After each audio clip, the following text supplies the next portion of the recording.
The solar industry in India has come a long way since the National Solar Mission, which was launched in 2010. To talk about the challenges and opportunities, we have with us Ms. Ritu Lal, Senior VP and Head, Institutional Relations, Amplus Solar. Welcome to ET.com. Thank you.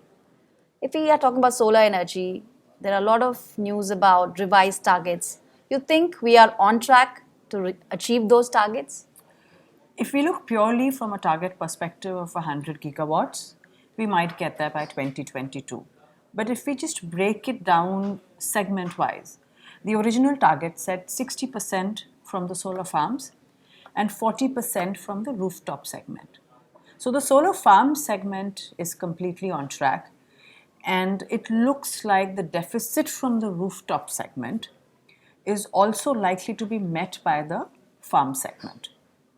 But the 100 is not really what's important.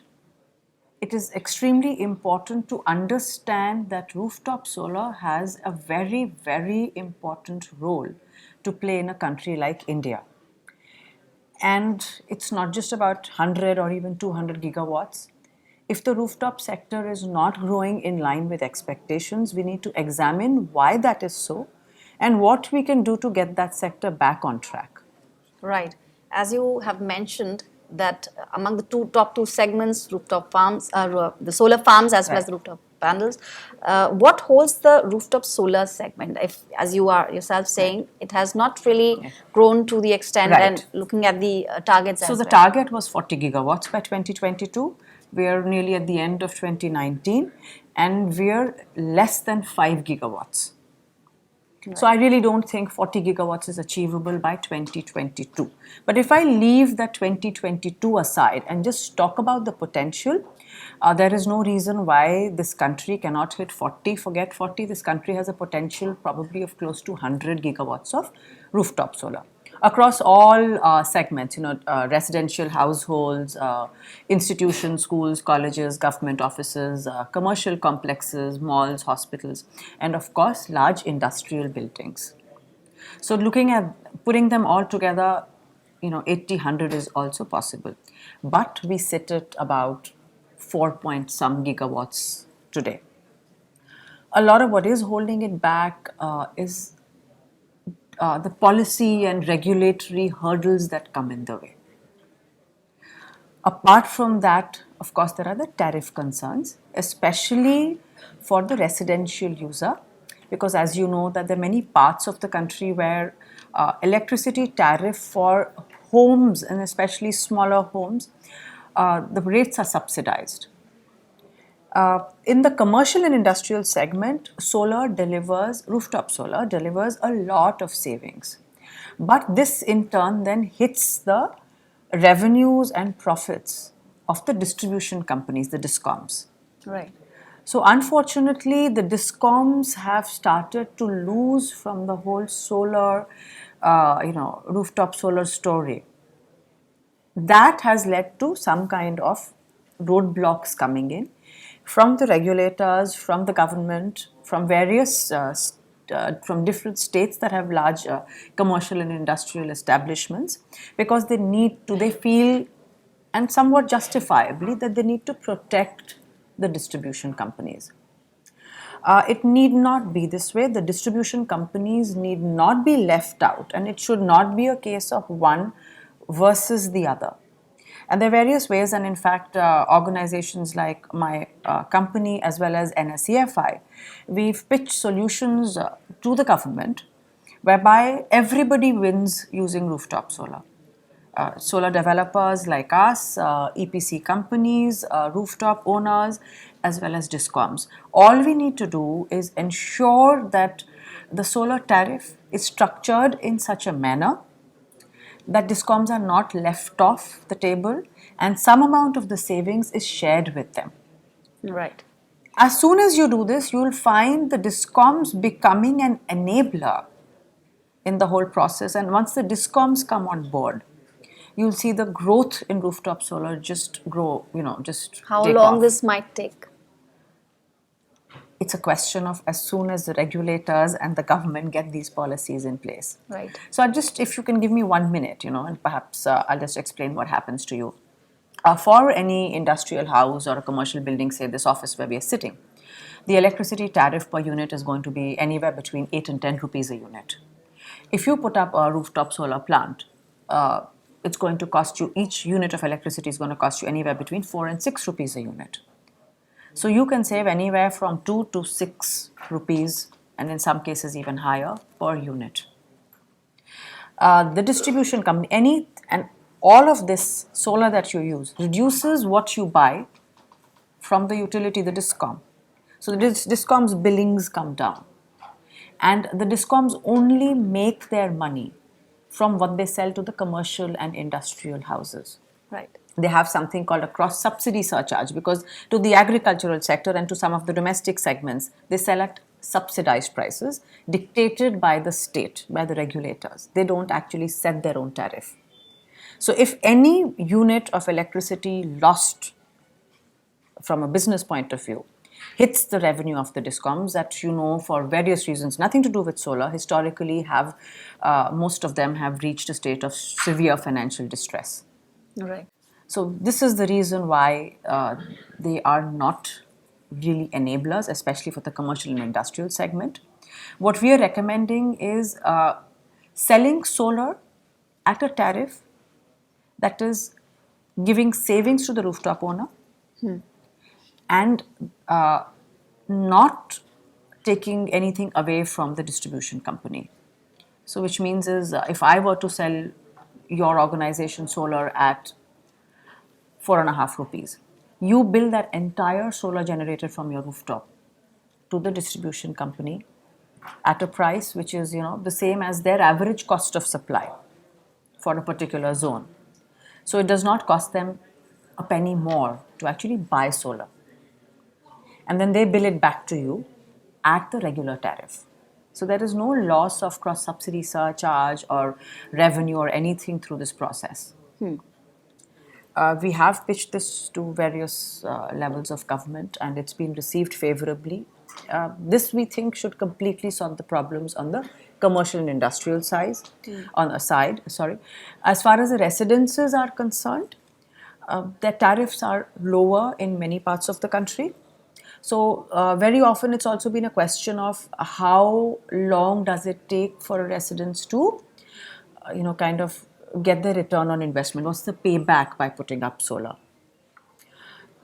Again, in the long run, this is very viable. Even in the residential segment, you can have a payback of as low as 3 to 4 years. Putting up your own solar plant. There is also subsidy for this segment that still exists. Okay.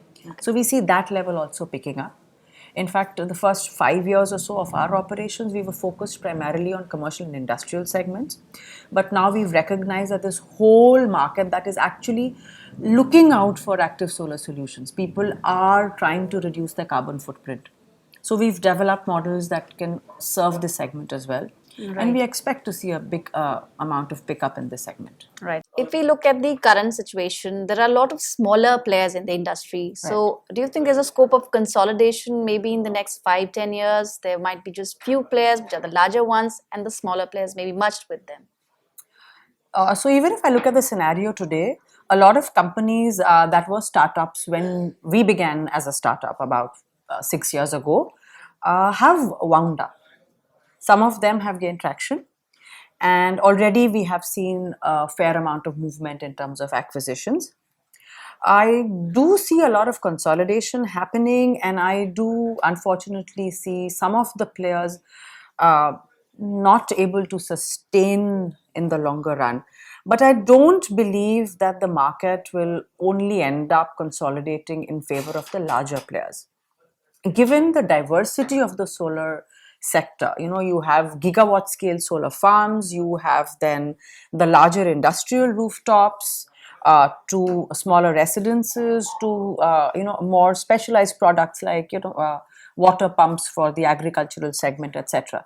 So there will always be a variety of players of all sizes. Everybody has, there are some of them that will work across various segments, but there will be niche players. Obviously, in the longer run, quality players will survive, and those who are able to efficiently manage their capital will survive. In fact, talking about the cost of solar, in the last 9 years or so, we've seen a significant drop. And then Right. in the last 2 years, maybe because of policy developments like GST and many other duties which were imposed, Right. do you think cost is a big issue of sustainability for the players? Cost does play a role. Uh, in my opinion, cost has temporarily hit the solar farm segment far more because that's where they were really chasing numbers, and we had gone down to a 2.44 if I'm not mistaken. 2.44. Right. And then certain interventions happened aimed at giving an impetus to domestic manufacturing, which took the cost up. Right. So for that segment, which was, we're looking at 500 megawatts or a gigawatt scale solar farms, anything that went up and the numbers went close to, say, 3 rupees, that became kind of a disincentive. Right. In the rooftop space, of course, again, we have had costs going up. But the rooftop has been far more diverse in how it works.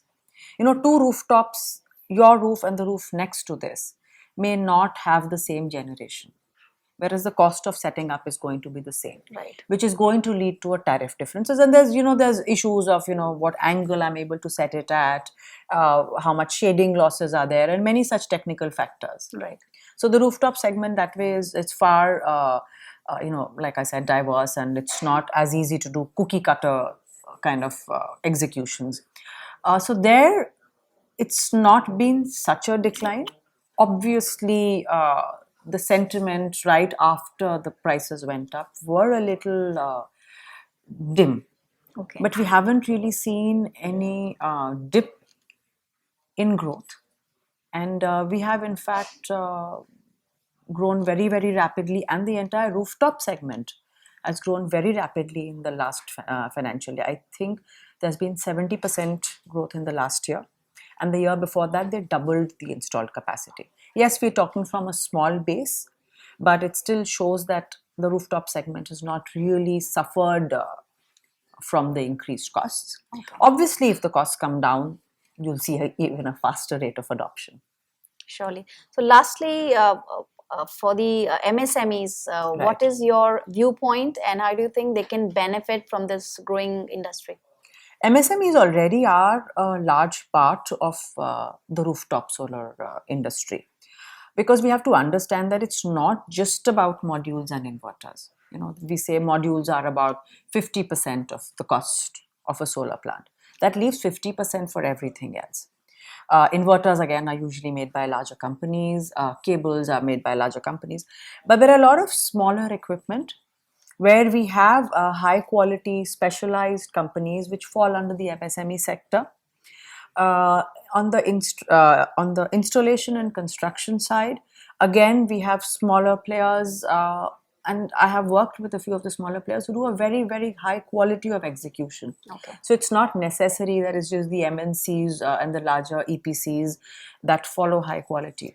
If you look at my organization, we are a classic example of how a startup, completely Indian in its origin. When I say Indian, obviously the management has been able to reach a position of leadership in its space by adopting high quality and best practices and innovating our business models.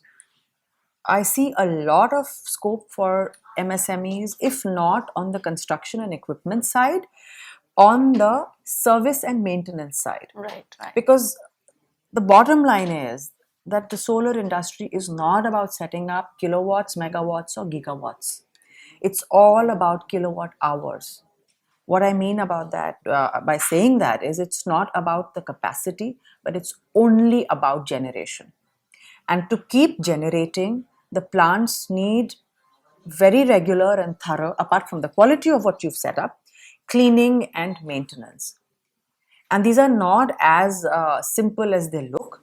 They're slightly specialized because improper cleaning damages the solar plant, especially the modules which generate electricity. So and the life is 25 years. Right. Each plant will be cleaned at least once in 3 weeks. So there is an employment opportunity for, conservatively speaking, about 1.5 lakh to 2 lakh people working full time just in the area of operations and maintenance. Right. Some of them semi-skilled and some of them skilled workers. And this is employment guaranteed for 25 years.